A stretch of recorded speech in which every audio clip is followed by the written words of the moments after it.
Pendant que les Tunisiens et les Égyptiens sortaient dans la rue ce printemps dernier, l'Algérie est restée relativement calme. Pourtant, dès le mois de décembre 2010, des émeutes traversaient le pays.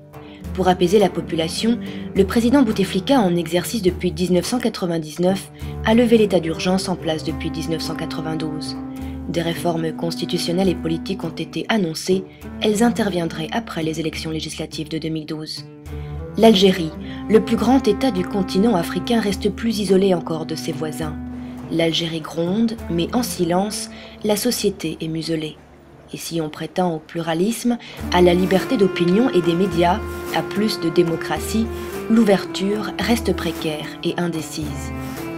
Lors de notre séjour en Algérie, lors de nos rencontres avec la société civile, plusieurs thèmes nous ont particulièrement marqués. L'impunité en Algérie et le sort tragique réservé notamment aux familles de disparus de la décennie noire. Les réformes en cours et leur implication dans la vie des Algériens. Hommes, femmes, opposants politiques, associations, médias, ils sont dubitatifs et craignent pour leur futur.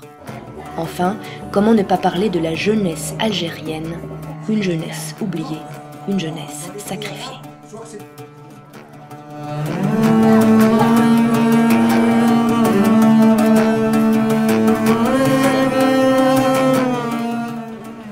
La déroute du régime algérien est d'abord morale.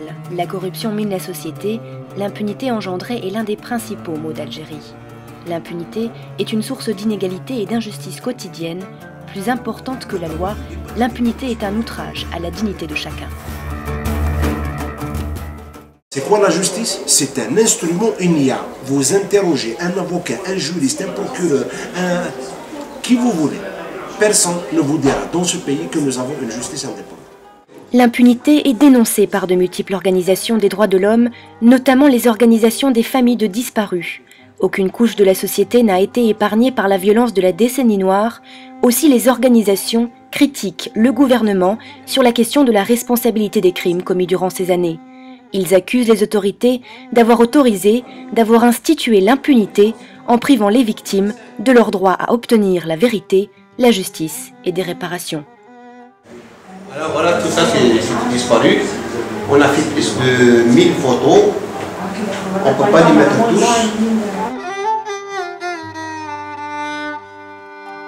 Et maintenant, quand tu vois ces femmes, ces vieilles qui manifestent chaque mercredi, ils ne sont pas arrêtés une journée, donc ils disent c'est pas normal. Il y a un problème. Il y a un problème disparu. Il y a 7200, 8000 disparus en Algérie. Où ils sont? S'ils sont morts, ils les ont enterrés. Donc on doit savoir leur temps pour faire le deuil. S'ils ont mangé des ossements, où ils sont? Ce que les familles demandent. C'est notre droit.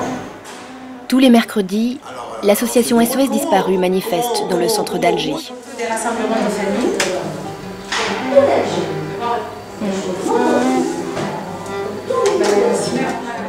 Au total, ce sont plus de 8000 dossiers qui attendent d'être traités par les autorités.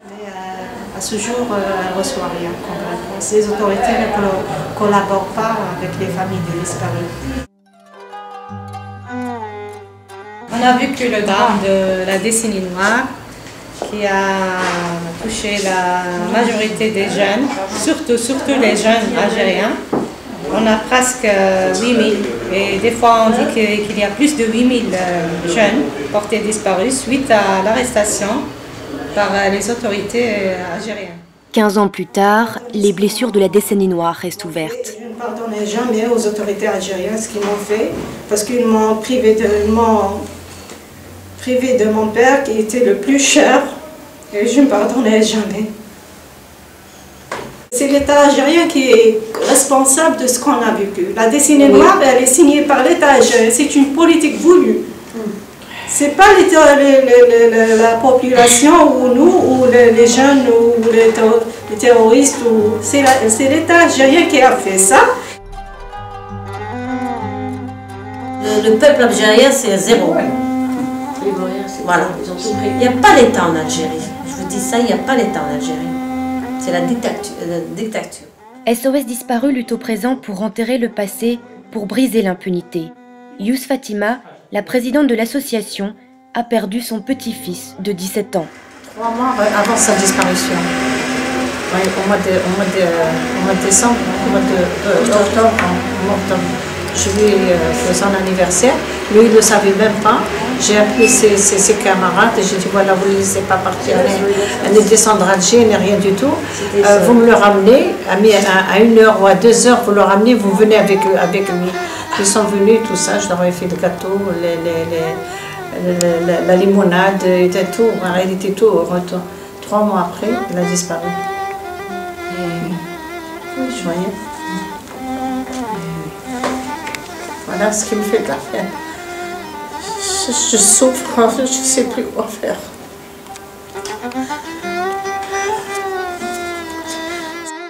Mère et fille, Nacera du Tour porte la voix de l'association à l'international. Ensemble, ils gardent espoir.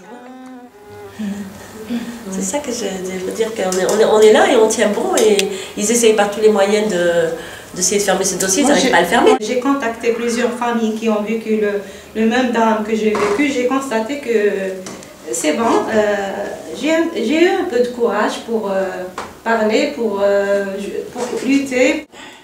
Si l'amnistie peut alléger le recours à la violence et les excès de vengeance, elle a fait ici l'impasse sur le droit des victimes d'obtenir un recours effectif relativement aux violations qu'elles ont subies. C'est ce que nous explique Ablida Cherifa Kedar, présidente de l'association Jaiza Zourna des familles victimes du terrorisme islamiste. C'est une politique d'amnésie que nous avons appelée.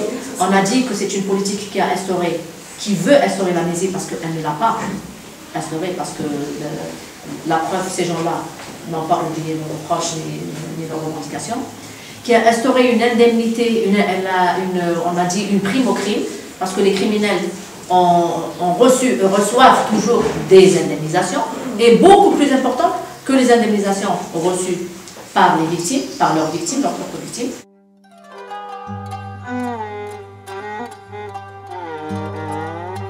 Cette charte a instauré aussi et consacré le déni de justice. Parce que les victimes du terrorisme n'ont pas le droit de déposer plainte, ni contre cette politique de réconciliation nationale, ni contre le président de la République qui a promu cette politique, ni contre les terroristes qui sont concernés par cette politique de réconciliation nationale. Pour les familles victimes du terrorisme, la charte de réconciliation nationale doit être réécrite pour corriger les inégalités.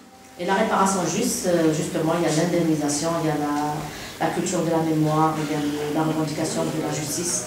Et donc, ces trois devoirs, ces trois obligations ne sont pas remplies par l'État algérien. L'Algérie de demain ne peut pas se construire dans un climat de méfiance et de haine. Pour apaiser les esprits, les familles victimes du terrorisme réclament une autre charte, une charte alternative avec une justice transitionnelle pour faire toute la lumière sur les événements passés.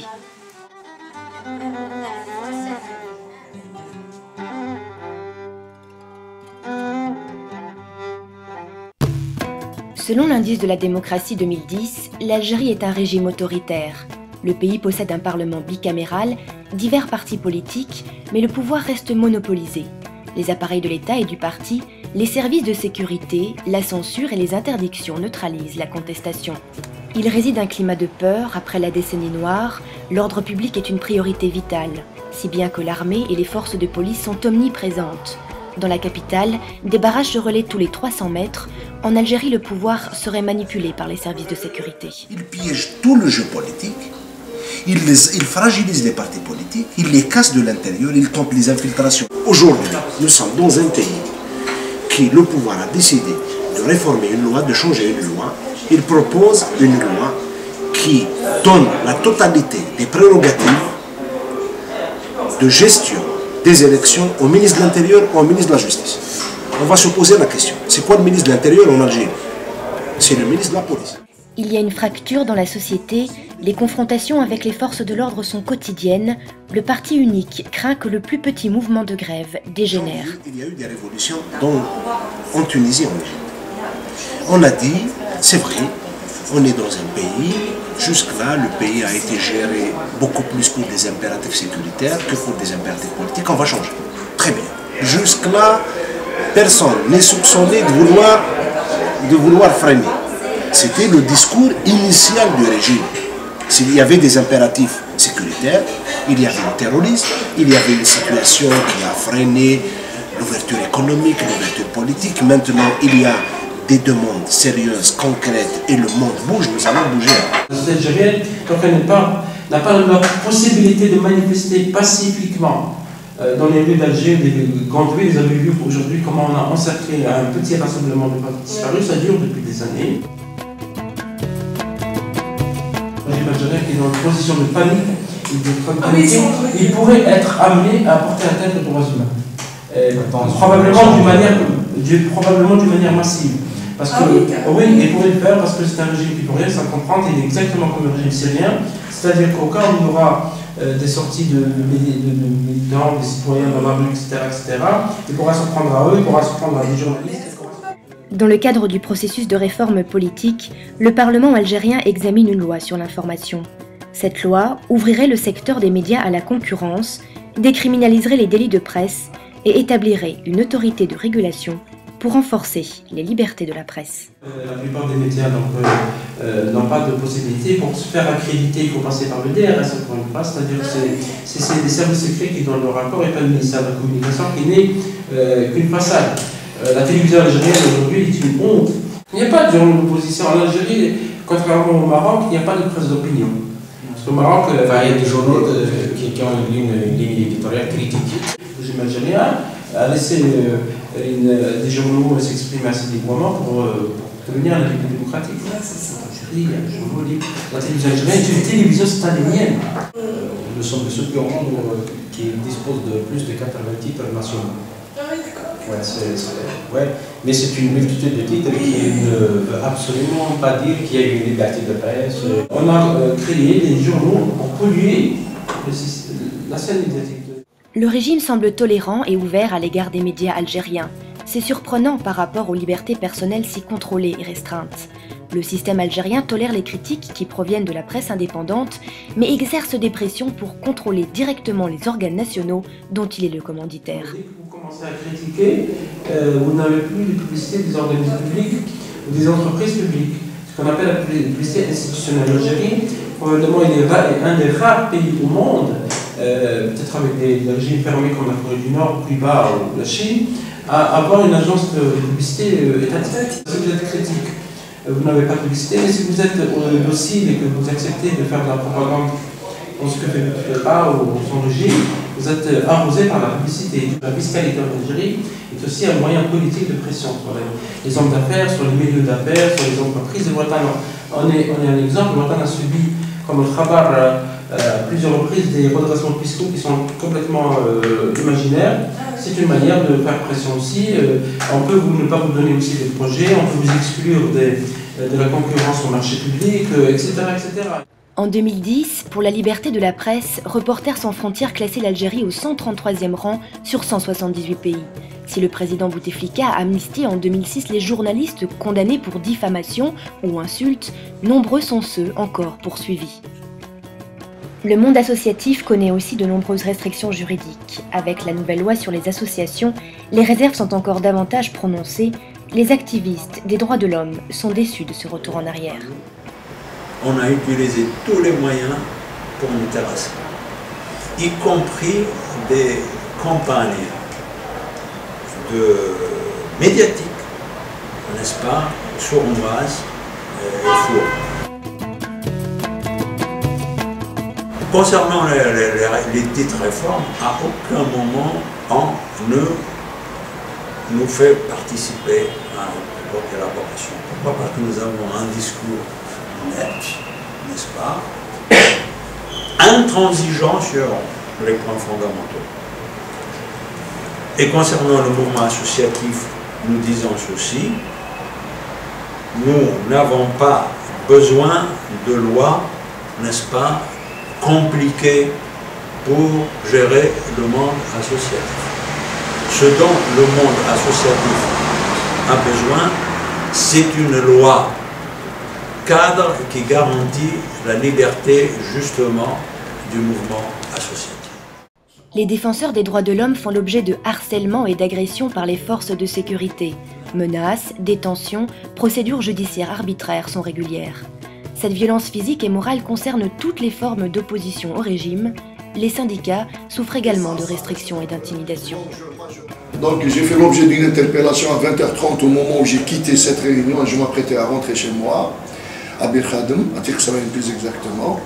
J'ai passé 3 jours dans les geôles du commissariat central. J'ai été présenté devant le procureur du tribunal de Bir Morad Raïs qui a requis un mandat de dépôt à mon encontre. Et il y a eu quand même une mobilisation extraordinaire de tous les camarades, de tout le mouvement associatif, des syndicats, des partis politiques, etc. Et le motif de l'arrestation, c'était atteinte à la sûreté de l'État. Voilà, c'était suite à un SMS que j'avais envoyé où j'ai félicité le peuple libyen. Le Tunisien. Tunisien, pardon. Oui, le peuple tunisien de la grande victoire qu'il avait obtenue juste après le départ de Zine Abidine Ben Ali. Et j'ai souhaité que le vent de liberté qui soufflait un peu sur la Tunisie arrive au port d'Alger. C'était le contenu du SMS, c'est tout ce qu'il y avait. L'objectif principal, c'est de justement essayer de museler toutes les voix discordantes et qui ne reprennent pas les mêmes sons de cloche que lui. Et tous les militants de la démocratie, des droits humains, tous les syndicalistes sur cette terre qui s'appelle la terre d'Algérie, et quand ils émettent un avis tout à fait contraire au point de vue du personnel politique qui est en place et qui a la gestion de ce pays-là, la gestion de manière d'ailleurs illégitime et même illégale, eh ben, ils font l'objet de mesures coercitives très graves, même à l'encontre des individus, de la famille. Maintenant, je dis que le mouvement syndical algérien, il est à la croisée des chemins. Il y a un déchirement terrible aussi, au sein même de ce mouvement syndical indépendant, ou d'ailleurs c'est beaucoup plus des syndicats corporatistes. Ils sont un peu atomisés. Et tant qu'ils n'existent que dans des secteurs de l'éducation, de la santé et de l'administration publique, ils restent, bien que leur rôle qu'ils jouent depuis 90 aujourd'hui, il est fondamentalement très très important, mais ils restent en deçà des attentes des travailleurs, des couches les plus laborieuses, etc. Et tant qu'ils n'arrivent pas aussi à s'installer, à se structurer, à s'organiser, surtout dans le secteur économique, eh bien leur impact paraît toujours un peu faible. À côté des syndicats qui peinent en Algérie, les mouvements des féministes désenchantent aussi.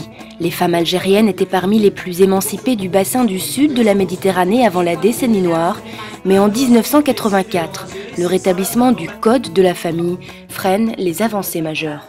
Nous voulons l'abrogation du code de la famille sans remplacement par des lois civiles égalitaires. On s'est toujours battu contre ce code de la famille depuis déjà sa promulgation. Mais on a réussi à le bloquer déjà en 82 et il était plus en avance que celui de 84. Et bon, après, ils l'ont voté en catimini sans nous demander par l'Assemblée du Parti unique. Ce code est un retour en arrière des droits obtenus pour les femmes. Il reconduit le statut juridique ancestral de la femme musulmane. Inspiré de plusieurs dispositions de la charia, le code autorise la polygamie. D'autres dispositions discriminatoires concernent le mariage, le divorce, la garde des enfants et la succession. Le projet de loi du président algérien sur l'instauration d'un quota de 30% de femmes à l'Assemblée nationale et dans les assemblées locales a été dérouté par les députés algériens. Le nombre de sièges réservés aux femmes sera déterminé de façon variable selon les assemblées. Ce système ne garantit pas l'augmentation de leur représentation. Aujourd'hui, les femmes sont divisées. Entre celles qui réclament l'égalité des droits, il y a les autres femmes qui acceptent le code, celles qui portent le hijab et les autres. Les femmes sont l'un des boucs émissaires d'une société dans l'impasse. On nous dit qu'il n'est pas né en 92. Le mouvement islamiste, on lui a fait son lit depuis le début de... Depuis la révolution iranienne. Ah non, bien avant, je suis désolée, bien avant. Ça, c'est pas depuis la révolution iranienne. Et bien sûr qu'il a pris de l'ampleur après la révolution iranienne. Je me rappelle qu'en 80, il n'y avait pas une femme qui portait le hijab en Algérie. Après 80, c'est vrai, après la révolution iranienne, il y a eu de plus en plus de femmes qui portaient le hijab. La jeunesse algérienne évolue avec un passé lourdement présent, celui de la colonisation, un présent ignoré et un avenir réduit. Le quotidien de la plupart des Algériens se déroule sur fond de chômage et d'inégalités croissantes. Près de 73% des chômeurs sont âgés de moins de 30 ans. La jeunesse algérienne souffre de l'absence de perspectives d'avenir. Deux chemins qui sont possibles et imaginables, c'est-à-dire la débauche physique, le banditisme ou la mentalité mercantiliste ou l'alcoolisme ou la drogue aussi qui est de plus en plus répandue en Algérie. Je parle de drogue dure hein, pour renseigner sur ça. Ça se démocratise de plus en plus en Algérie. On trouve des doses à 600 dinars. C'est le système qui pousse les gens à devenir corrompus, à vivre cette corruption-là, parce que cette forme-là est la seule forme possible pour assurer la survie dans un environnement qui est de plus en plus hostile. Il faut savoir qu'à Alger, par exemple, dans les quartiers populaires et moins populaires, le taux de jeunes qui font de la prison est en recrudescence permanente. C'est quelque chose qui est complètement faux. Chez moi, par exemple, dans mon quartier, ça dépasse les 20% des jeunes qui ont déjà fait de la prison. Augmentation des prix de biens de consommation courante, prix croissant du logement accentue le mal-être chez les jeunes. À 30 ans, ils habitent encore chez leurs parents. Leurs salaires sont trop bas pour survivre en toute indépendance et il n'y a pas d'allocation chômage. On a la résiliation d'un côté et la seule alternative qui est la prédation la plus totale.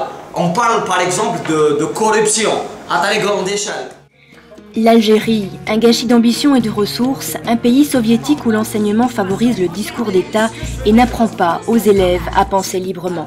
Déjà, les programmes eux-mêmes ne font pas évoluer les consciences. On n'apprend pas, ce n'est plus un coin de profusion du savoir. C'est autre chose l'école. C'est une purge obligatoire pour tous les jeunes.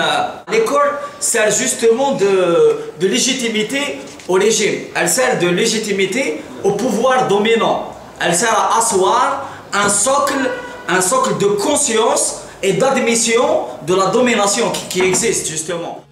À l'école, les jeunes subissent des écarts de niveau éducatif élevés selon leur lieu de résidence. Les différences sont encore plus criantes entre filles et garçons.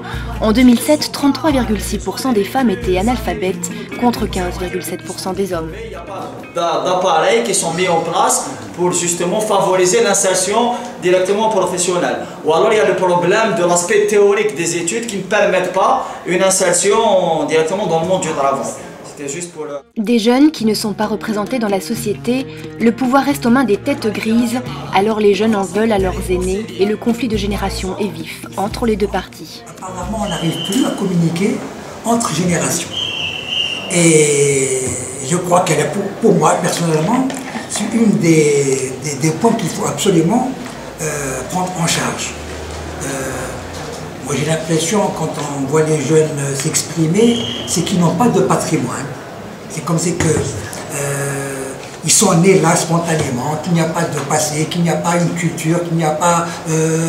donc on s'exprime uniquement par rapport à la situation qu'ils vivent, sans tenir compte exactement d'une analyse des moyens de la nation, soit sur le plan culturel, sur le plan de formation, sur le plan économique et tout ça.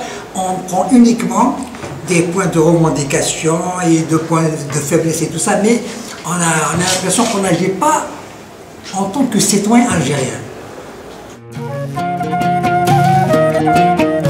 Apparemment, ils se sentent un peu, eux ils se disent, ne sont marginalisés par le système. Effectivement, c'est vrai, le système ne veut pas, mais ils se sentent un peu étrangers. C'est comme si l'Algérie ne leur appartient pas. L'Algérie, c'est un pays...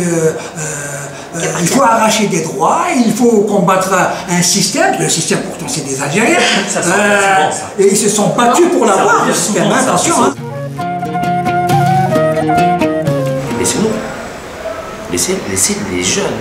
C'est quand même incroyable, un pays où il y a 70% du peuple qui est âgé de moins de 30 ans. Et que je ne vois aucun jeune avoir un poste de responsabilité. Difficile de rassembler une jeunesse éclatée, démotivée. Tentée par le repli identitaire, l'islam politique constitue un danger. La mosquée attire les jeunes et les chômeurs. Religion d'État depuis l'indépendance, l'islam confère aussi une légitimité au pouvoir politique en place. Depuis les années 70, les mosquées et les écoles coraniques se multiplient. C'est une majorité qui n'a pas de livres, c'est une majorité qui n'a pas de cahier, non pas parce qu'ils n'ont pas les moyens, mais généralement ils n'ont plus envie d'étudier. Pourquoi? Ils vous disent pourquoi travailler en classe, ça ne mène à rien. La prof, dans quel état vous êtes, vous les enseignants? On a très bien vu déjà l'évolution de l'islamisation du système de l'éducation algérien, qui est quelque chose qui a été fait justement pour imprimer dans la conscience collective un conservatisme qui est imprimé du régime lui-même. La littérature arabe, la façon dont elle est enseignée, par exemple, de grands mouvements qui ont ébranlé, enfin qui ont fait évoluer la littérature arabe sont complètement négligés à l'école. Je parle par exemple des grands poètes épicuriens qui ont contribué justement contribué justement à faire progresser la civilisation arabo-musulmane. C'est le wahhabisme qui a imprégné la littérature arabe algérienne. Mais bien sûr que si. C'est une vision wahhabiste qu'on a à l'école, qu'on le veuille ou non. En Algérie, depuis la fin des années 80, la modernisation s'est stoppée. Le mot fait peur, il est taché par le sang. Alors les mots liberté, égalité, droits de l'homme peinent à s'affirmer. Quand ils manifestent, on les ignore ou on les vire. Ils ne savent plus vers où se tourner pour un meilleur avenir. Il faut savoir qu'aujourd'hui à l'école, on enseigne l'éloge, par exemple, du président Bouteflika. Un mot à propos de cette jeunesse, lasse. Elle attend, elle regarde vers l'extérieur. Parfois, elle se risque encore à espérer, mais l'espoir ne fait plus vivre en Algérie. Nous sommes un peuple tué. C'est plus fort qu'un peuple mort, en fait. On est tué, mais tous les jours. Donc voilà, tous les jours, éternellement tué. Moi, c'est une des premières choses qui m'ont frappé ici, c'est ça justement. Cette énergie qu'il y a chez les jeunes ici, et que malheureusement, elle est mal exploitée. Ça part en fumée cette énergie. Au bout d'un moment, on est usé.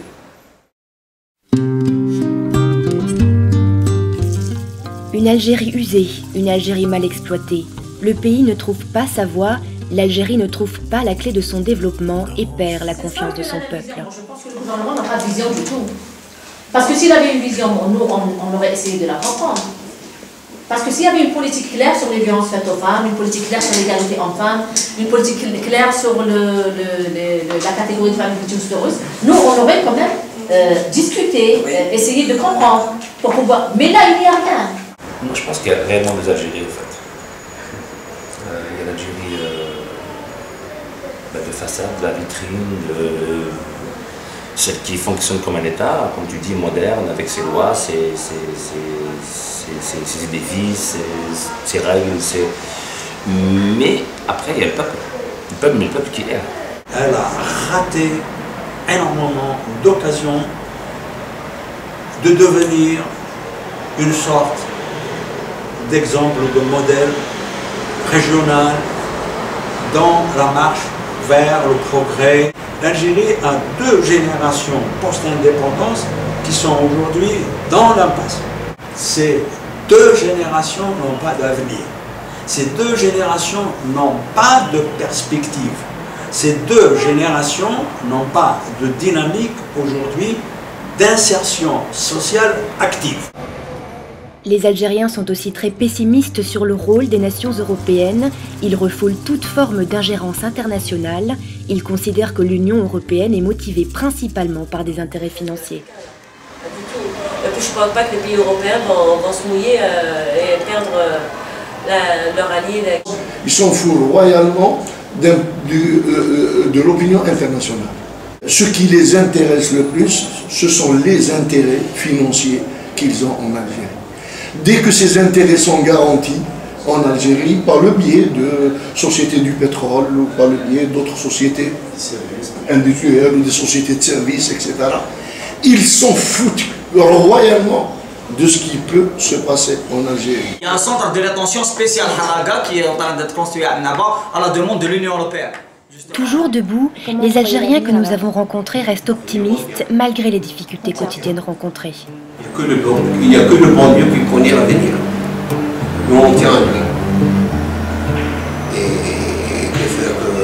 on demande aux instances internationales de faire pression sur notre pouvoir pour nous dire la vérité. Vous êtes optimiste? Oui, bon. Je ne suis pas optimiste, je ne serai pas là. Plus de dialogue, plus de liberté, plus de justice et d'égalité, une ouverture politique, une place pour les jeunes, voilà ce que demandent toutes ces personnes écoutées. Tous ces visages qui aiment l'Algérie et lui sourient, mais qui la pleurent aussi pour ce qu'elle n'est pas mais qu'elle pourrait être. Avec l'ensemble des peuples de la rive sud de la Méditerranée qui grondent depuis décembre 2010, l'Algérie de demain, c'est aujourd'hui qu'il faut la dessiner.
صفغي مطي هاي الناس بركي